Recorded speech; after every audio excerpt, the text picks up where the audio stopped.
Hi friends, welcome back to my channel. ఈరోజు మీకు ఏ సీరియల్లో ఏం జరిగిందో తెలుసుకోవాలి అనుకుంటున్నారా? అయితే వెంటనే మనం సీరియల్లోకి వెళ్ళిపోదాం. ఇంకా అవని అయితే తన కూతుర్ని చూడటం కోసం కనక చెప్పిన పనులన్నీ చకచకా చేసేస్తుంది. ఇక కనకని పిలిచి, కనక, నా కూతుర్ని చూడటానికి స్కూల్ దగ్గరికి వెళ్తున్నాను అని చెప్పడంతో, ఏంటి స్కూల్ దగ్గరికి వెళ్తున్నావా? అదేంటి వంట చేయలేదు అని అంటుంటే ఒక్కసారిగా అవని షాక్ అయిపోయి, ఏం మాట్లాడుతున్నావు కనుక అని అంటుంటే, అదే అమ్మా, నా చెయ్యి కాలిందని నీకు తెలుసు కదా, అందుకే కూరగాయలన్నీ కట్ చేసి పెట్టాను. వంట ఎంతసేపు చేస్తావు? 5 నిమిషాల్లో చేసేసి వెళ్ళిపో అని చెప్పి ఇక కనక అయితే అవనితో చెప్పడంతో, అవని తన కూతుర్ని చూడటం కోసం గబగబా వంట చేసేసి ఇంకా అక్కడి నుంచి స్కూల్ దగ్గరికి బయలుదేరుతుంది. కానీ అప్పటికే పిల్లలందరూ స్కూల్లోకి వెళ్ళి గేట్ని లాక్ చేస్తారు. అది చూసిన అవని అయితే చాలా బాధపడుతుంది.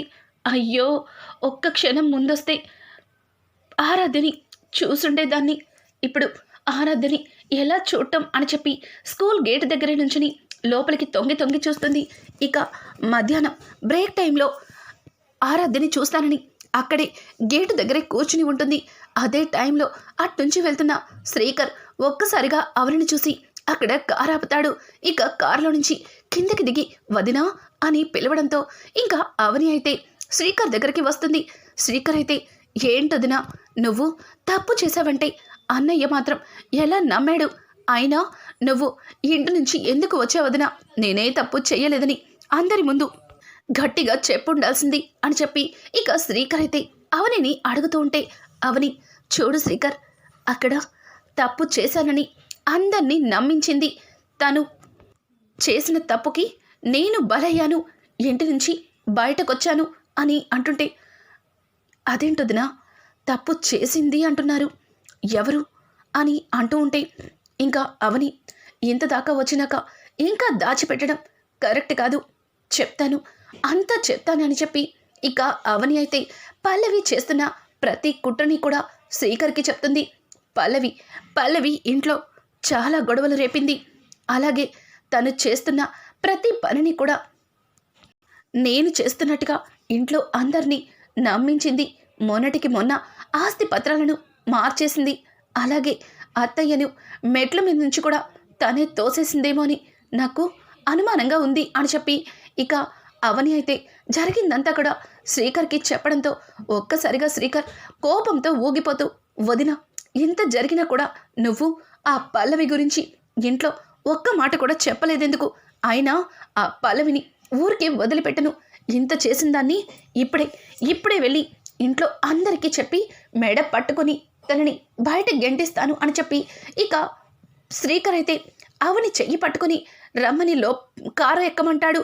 ఇక అవని, వద్దు శ్రీకర్, వద్దు, ఇప్పుడు కాదు, వస్తాను, తర్వాత వస్తాను, కానీ నువ్వు ముందు నేను చెప్పింది ఒక పని చేయాలి అని చెప్పడంతో ఆ మాటలకి శ్రీకర్, చెప్పండి వదినా, మీరేం చెప్పినా చేస్తాను, కానీ ఆ అవనిని మాత్రం వదిలిపెట్టేదే లేదు అని అంటుంటే, చూడు శ్రీకర్, ముందు నువ్వు అవని చేస్తున్న ప్రతి తప్పుకి కూడా సాక్ష్యాన్ని సంపాదించు, ఆ తర్వాత అవనికి ఎలా బుద్ధి చెప్పాలో.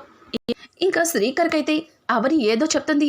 అవని చెప్పిన మాటలు విన్న శ్రీకర్, అలాగే వదినా, అలానే చేస్తాను, కానీ మీరిలా ఒంటరిగా ఎక్కడ ఉండడం కాదు, మీరు నాతో పాటు రండొదినా అని చెప్పి ఇంకా శ్రీకర్ అయితే అవనిని పిలవడంతో, అవని, వద్దు శ్రీకర్, నేను ఎక్కడికి రాను, నేను ఉండడానికి చోటు దొరికింది, అక్కడే ఉంటాను, కానీ నువ్వు మాత్రం ఆ పల్లవిని తక్కువ అంచనా వేయద్దు, తన విషయంలో జాగ్రత్తగా ఉండాలి అని చెప్పి ఇక అవని చెప్పిందంతా విన్న శ్రీకర్, వదిన, మీరిలా ఎక్కడో బయట ఉండడం నాకే మాత్రం కూడా నచ్చలేదు, మీరు నాతో పాటు నా దగ్గరే ఉండాలి వదిన అని చెప్పి ఇక అవనిని శ్రీకర్ పిలుస్తూ ఉంటే శ్రీకర్ మాటలకి అవని, చూడు శ్రీకర్, ఖచ్చితంగా వస్తాను, కానీ ఎక్కడికో కాదు, నా అత్తవారింట్లోనే అడుగు పెడతాను.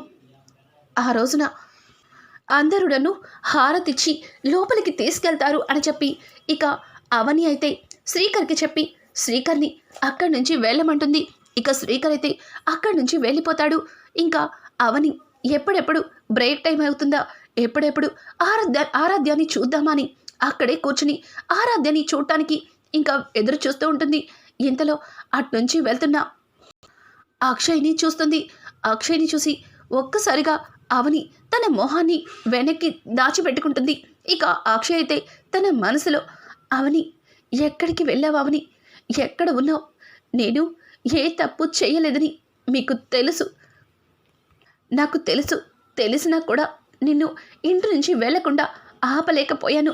తాళి కట్టిన భర్తనని అందరి ముందు నిలదీసి నేను మీ దగ్గరే ఉంటారని నాతో ఒక్క మాట అనుండాల్సింది అని చెప్పి ఇక అక్షయ్ అయితే అవని కోసం ఆలోచిస్తూ తనలో తను కుమిలిపోతూ ఉంటాడు. ఇంకా అక్షయ్ని చూసిన అవని అయితే అక్షయ్ని చూడటానికి తన వెంటే ముందుకు వెళ్తుంది.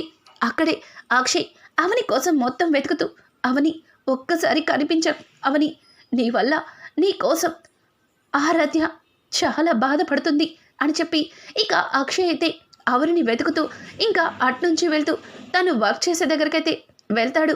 అవని అక్కడే అక్షయ్ని కళ్ళారా చూస్తుంది. ఇక అవని తన మనసులో, ఏవండి, నేను ఏ తప్పు చేయలేదని మీకు తెలుసు, అందుకే కదా నన్ను వెతుక్కుంటూ ఇక్కడ దాకా వచ్చారు. కానీ ఇప్పుడు నేను మీ ముందుకి రాలేను. నిజాలన్నీ బయట పెట్టిన తర్వాతే నేను మీకు కనిపిస్తాను అని చెప్పి ఇంకా అవని అక్షయ్కి కనిపించకుండా దాకుడు మొదలాడుతున్నట్టు తన నుంచి దూరంగా పరుగులు తీస్తుంది. ఇంకా అక్షయ్ అయితే అవనిని చూసి, అవనిలా ఉంది, అవనిని అని చెప్పి ఇక అక్షయ్ అవని వెళ్ళిన వైపే పరుగులు తీస్తూ, అవని ఆగవని, నువ్వేనని నాకు తెలుసు, ఆగవని అని చెప్పి ఇక అక్షయ్ అవనిని పిలుస్తుంటాడు. కొంత దూరం వెళ్ళాక అవని వేరొక ప్లేస్లో వెళ్ళిపోతుంది. అదే టైంలో అవనిలాగే ఒక అమ్మాయి చీర కట్టుకుని అక్కడ నుంచుని ఉంటుంది. అవని అని చెప్పి ఇక తన భుజం మీద చేయి వేయడంతో ఆమె వెనక్కి తిరిగి అక్షయ్ వైపు చూస్తుంది. ఎవరు మీరు? నన్నెందుకు పిలుస్తున్నారు అని అంటూ ఉంటే, సారీ మీరనుకోలేదు, ఎవరు అనుకుని పొరపాటు పడ్డాను అని చెప్పి అక్షయ్ అయితే ఇక అక్కడి నుంచి బాధపడుతూ వెళ్ళిపోతాడు. అవని అక్షయ్ బాధని చూసి, నన్ను క్షమించండి, మిమ్మల్ని మీ మనసుని బాధ పెట్టాను, కానీ నిజమేంటో బయటపడ్డాక మనందరం సంతోషంగా ఉంటాం అని చెప్పి అవని అనుకుంటూనే మళ్ళీ ఆరాధ్య స్కూల్ దగ్గరికి వెళ్తుంది. ఇక ఆరాధ్య బ్రేక్ టైంలో బయటికి రావడంతో ఒక్కసారిగా అవని లోపలికి వెళ్ళి ఆరాధ్య అని పిలవడంతో ఆరాధ్య అమ్మా అని చెప్పి ఆరాధ్యని హక్ చేసుకుంటుంది. ఇక ఆరాధ్య అయితే, అమ్మా నేను అక్కడ ఉండనమ్మా, నన్ను నీతో పాటు తీసుకెళ్ళిపోమ్మా, నాకు అక్కడ అస్సలు ఉండాలని లేదు అమ్మా, ప్లీజ్ అమ్మా, నేను నీతోటే వచ్చేస్తానమ్మా అని చెప్పి అవనితో అయితే అక్షయ్ ఆరాధ్య ఏడుస్తూ చెప్తుంది. ఇంకా అవని ఆరాధ్యని బుజ్జగించి తాను తీసుకువచ్చిన బాక్స్ని ఆరాధ్యకి తినిపిస్తూ, చూడారాధ్య, నువ్వు ఇలా ఏడిస్తే నేను అక్కడికి రాలేను, అలాగే నువ్వు నా కోసం ఏడవకూడదు, ఇంట్లో ఎవ్వరిని కూడా ఇబ్బంది పెట్టకూడదు, అందరితో మంచిగా ఉండాలి అని చెప్పి ఇంకా అవని అయితే ఆరాధ్యకి బుద్ధులు చెప్పి తను ఆరాధ్యని వదిలిపెట్టి అక్కడి నుంచి బయలుదేరుతుంది. ఆరాధ్య అయితే, అమ్మా వెళ్ళొద్దమ్మా అని మళ్ళీ ఏడుస్తుంటే, చూడు ఆరాధ్య, నీకు ఇప్పుడే చెప్పాను, నువ్వు ఏడవకూడదు అని, ఇంకెప్పుడు ఏడవనని నాకు మాట ఇవ్వు, ఈ రోజు నుంచి నువ్వు ఇంట్లో అందరితో సంతోషంగా ఉండాలి, సరేనా? నేను ప్రతిరోజు నిన్ను స్కూల్ దగ్గరికి వచ్చి కలుస్తాను అని చెప్పి ఇంకా అవని అయితే ఆరాధ్యకి చెప్పడంతో ఆరాధ్య కూడా సరే అన్నట్టుగా సంతోషంగా ఇక లోపలికైతే వెళ్ళిపోతుంది. ఇంకా ఇదంతా ఇలా ఉండగా శ్రీకర్ దగ్గరికి కమల్ అయితే వస్తాడు. అన్నయ్య, వదిన ఎక్కడ ఉందో తెలియటం లేదు, వదిన ఇంట్లో జరిగిన అవమానంతో ఏదన్నా చేసుకుందేమో అని నాకు భయంగా ఉంది, ఒక్కసారి పోలీస్ కంప్లైంట్ ఇద్దామన్నయ్య అని చెప్పి కమల్ అయితే ఇంకా శ్రీకర్తో చెప్తుంటే శ్రీకర్ కమల్ బాధని చూడలేక, రే కమల్, వదినకేం కాలేదురా, వదిన బాగానే ఉంది, తను ఏ తప్పు చేయలేదని నువ్వు నేనే అందరి ముందు నిరూపించాలి అని చెప్పడంతో ఇక కమల్ ఒక్కసారిగా శ్రీకర్ అన్న మాటలకి శ్రీకర్ దగ్గరగా వెళ్ళి, ఏం మాట్లాడుతున్నావు అన్నయ్య అంటే వదిని నువ్వు చూసావా? వదిన ఎక్కడుందన్నయ్య? వదిన్ని చూసి చాలా సమయం అయింది. వదిన ఎక్కడుందో చెప్పన్నయ్య, వదినతో మాట్లాడాలి, వదిన్ని చూడాలి అని చెప్పి శ్రీకర్ మాట్లాడుతూ ఉంటే, కమల్ మాట్లాడుతూ ఉంటే, శ్రీకర్ చూడు కమల్, నువ్వే ఇలా ఆవేశపడితే మనం అనుకున్నదేది జరగదు. చూడు, నువ్వు ఏం చేసినా సరే మూడో కంటికి తెలియకూడదు, నీకు నాకు తప్ప మరెవ్వరికి తెలియకూడదు అని చెప్పి శ్రీకర్ అయితే ఇంకా కమల్కి ఏదో చెప్తాడు. ఇంకా కమల్ కూడా సరే అన్నయ్య, నువ్వెలా చెప్తే అలాగే చేస్తాను అని అంటుంటే, ఇంకా శ్రీకర్ అయితే చూడు కమల్, ముఖ్యంగా నీ భార్య పల్లవికి అస్సలు తెలియకూడదు అని చెప్పడంతో, ఏమైందన్నయ్య? పల్లవికి తెలిస్తే, ఒకవేళ తెలిస్తే తను కూడా మనకి హెల్ప్ చేస్తుందేమో అని అంటుంటే, ఇదిగో ఇప్పుడే చెప్పాను కదా మూడో కంటికి తెలియకూడదని, అందుకే పల్లవికి కూడా అసలేమీ తెలియకూడదు అని చెప్పి శ్రీకర్ అయితే ఇంకా కమల్కి చెప్తాడు. ఇంకా కమల్, శ్రీకర్ అలాగే లాయర్ దగ్గరికి వెళ్తారు. ఇక లాయర్ని చూసిన లాయర్ అయితే శ్రీకర్ కమల్ని చూసి కాస్త భయపడతాడు. ఎందుకంటే ఇంతకు ముందే అవని తనకి నిజం చెప్పకపోతే చంపేస్తానని కత్తి చూపించింది. ఇప్పుడు వీళ్ళొచ్చారు, వీళ్ళేం చేస్తారా అని లాయర్ భయపడుతూ వాళ్ళ వైపు చూస్తుంటాడు. ఇక శ్రీకర్ అయితే, ఏంటి లాయర్ గారు నన్ను చూసి అంతలాగా భయపడుతున్నారు? మీరు చాలా పెద్ద క్రిమినల్ లాయర్, పైగా 40 సంవత్సరాల నుంచి మా ఫ్యామిలీ లాయర్, మీరు మమ్మల్ని చూసి భయపడకూడదే అని అంటూ ఉంటే, దానికి లాయర్ అయితే, చూడండి మీరెందుకు వచ్చారో నాకు తెలుసు. నేను ఇంతకు ముందే అవని గారికి అన్ని నిజాలు చెప్పేశాను.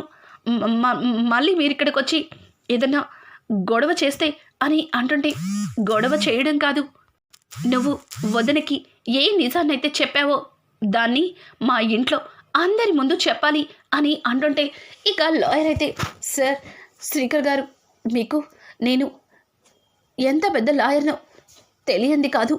ఇప్పుడు నేను ఇంత పెద్ద మోసం చేశానంటే తర్వాత నా ఉద్యోగం పోతుంది, అలాగే నా ఆఫీస్ మూతపడుతుంది. పిల్లలు గలవాడిని, నన్ను వదిలేయండి.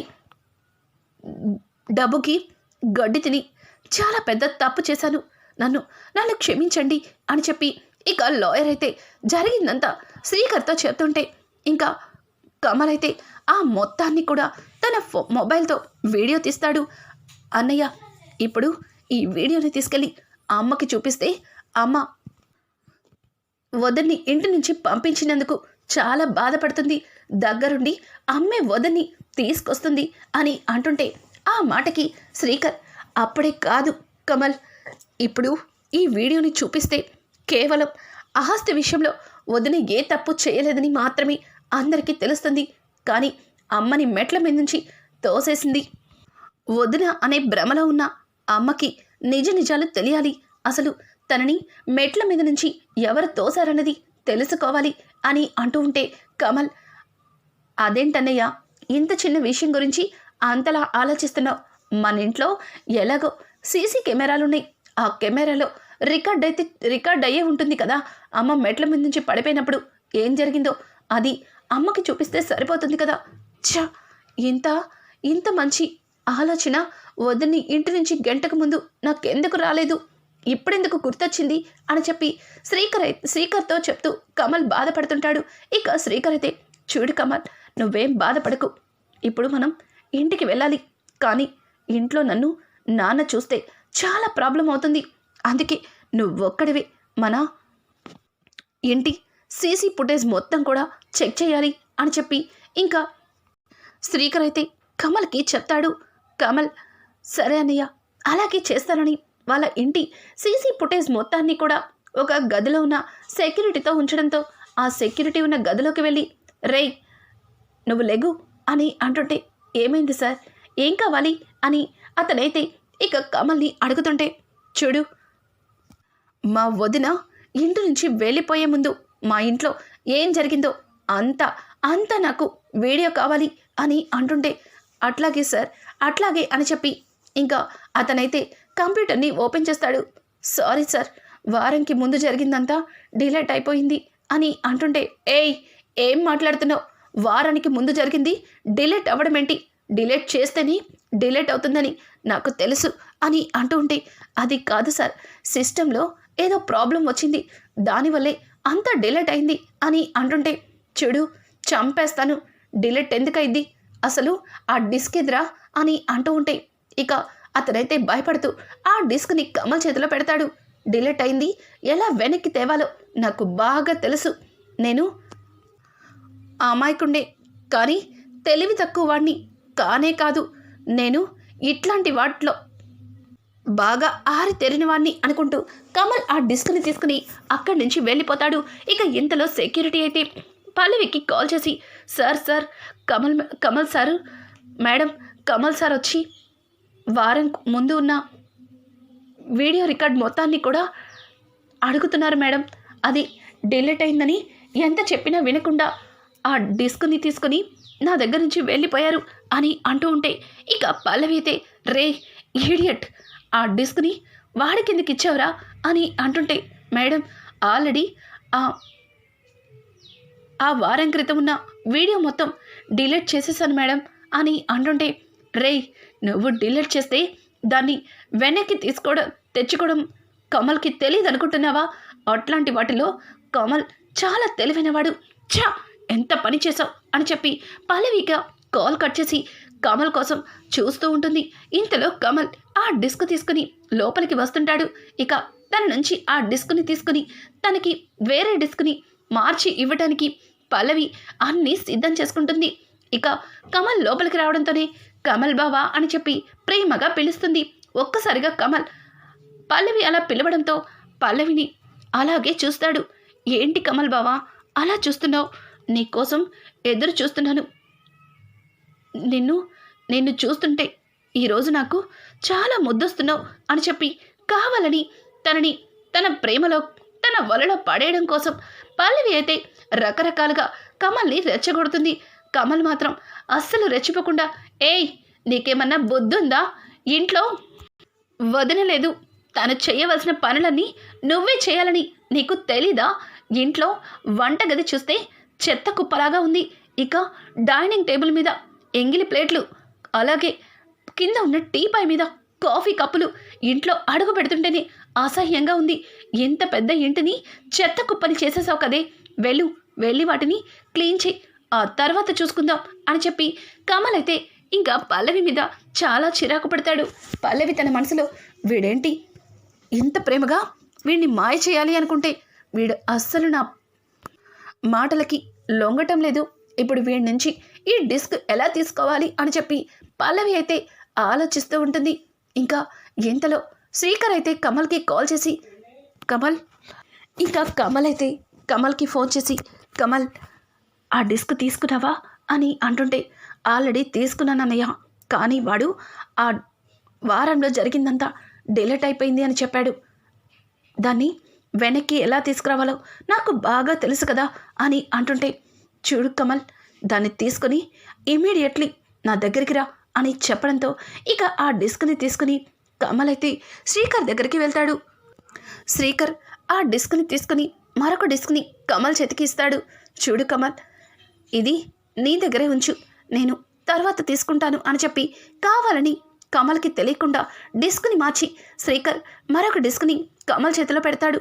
ఓకే అన్నయ్య, ఇందులో ఏముందో అదంతా బయటికి లాగుతాను, అసలు అమ్మ మెట్ల మీద నుంచి పడిపోవడానికి కారణం ఎవరో తెలుసుకుంటాను, వదిన ఇంటి నుంచి వెళ్ళిపోవడానికి ఎవరు ఇదంతా చేశారో బయట పెడతాను అని చెప్పి కమల్ రెచ్చిపోతూ అది తీసుకుని అక్కడి నుంచి ఇంటికి వెళ్తాడు. ఇక అక్కడే ఒక టేబుల్ మీద పెట్టి తను వాష్రూమ్లో స్నానానికి వెళ్తాడు. ఇంతలో పల్లవి అయితే లోపలికి వచ్చి మొత్తం అంతా వెతుకుతాడు. అక్కడ ఆ డిస్క్ చూసి, ఓ ఇక్కడ పెట్టాడా, దీన్ని ఇప్పుడే మార్చిస్తానని తను మరొక డిస్క్ని అక్కడైతే పెడుతుంది. ఇక తనకి ఏమీ తెలియనట్టుగా కాఫీతో కమల్ బయటికి వచ్చేసరికి నిలబడుతుంది.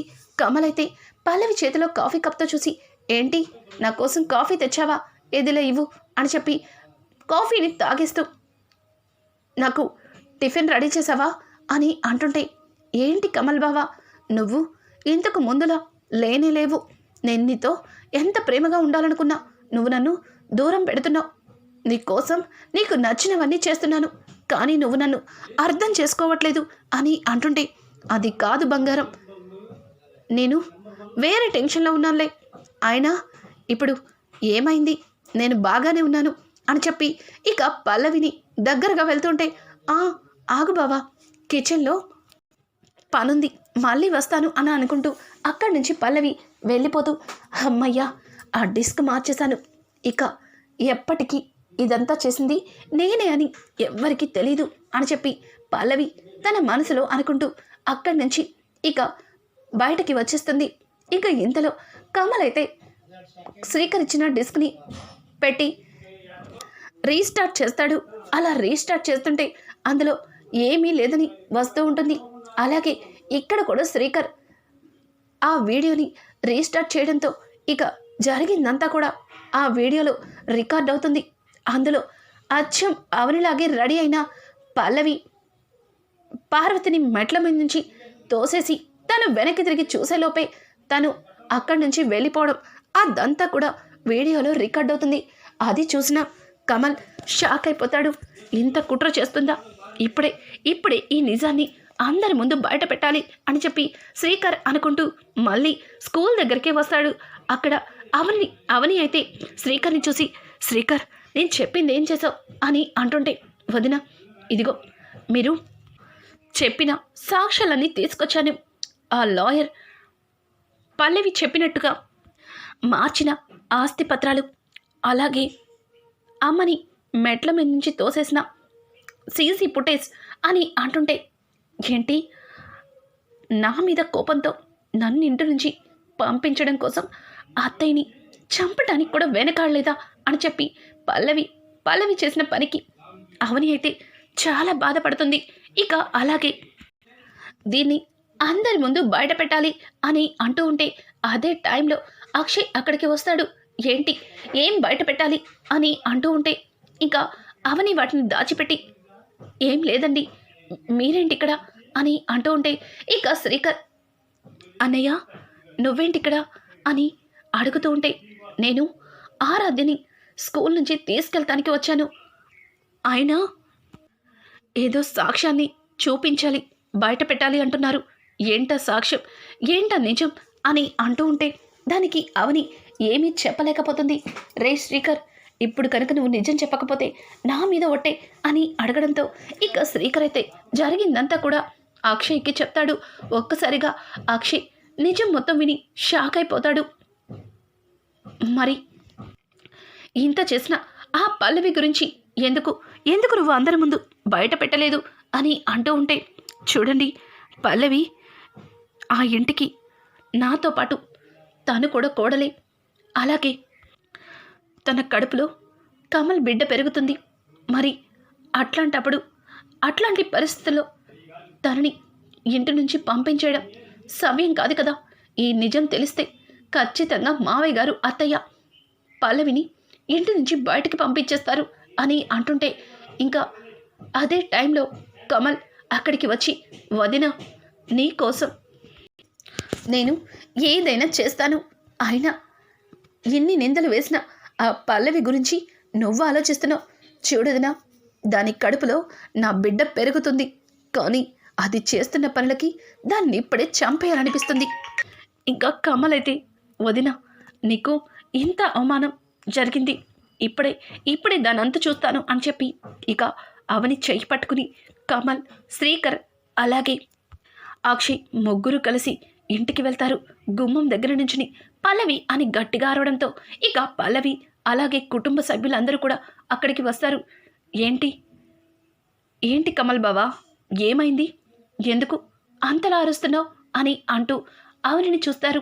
అవనిని చూసి, ఓ మళ్ళీ ఏం మొహం పెట్టుకుని ఇక్కడికి వచ్చావు, నువ్వు చేసిన తప్పుకి అత్తయ్య నిన్ను ఇంటి నుంచి మేడ పట్టుకుని బయటికి గెంటేశారు, కానీ సిగ్గు లేకుండా మళ్ళీ ఎలా వచ్చిందో చూడండి అత్తయ్య, చూశారుగా బయట ఎక్కడ బతకలేక తిరిగి మళ్ళీ ఇక్కడికే వచ్చి చేరుకుంది అని అంటూ ఉంటే పార్వతి, చెప్పాను కదా నన్ను చంపాలని చూసినా ఇట్లాంటిది ఈ ఇంట్లో ఉండకూడదని, అయినా ఏ తప్పు చెయ్యలేదు, సాక్ష్యాలతో రుజువు చేస్తాను అని చెప్పి ఏవో పెద్ద పెద్ద మాటలు చెప్పి ఇంటి నుంచి బయటికి వెళ్ళావు కదా, బయట తిండి కూడా దొరకలేదనుకుంటా అత్తయ్య, అందుకే ఇలా వచ్చింది అని అంటుంటే ఇక శ్రీకర్ పల్లవి వదిన గురించి ఇంకొక మాట తప్పుగా మాట్లాడితే ఊరుకునేది లేదు అని అంటుంటే నువ్వు నువ్వు నాకు నీతులు చెప్తున్నావా?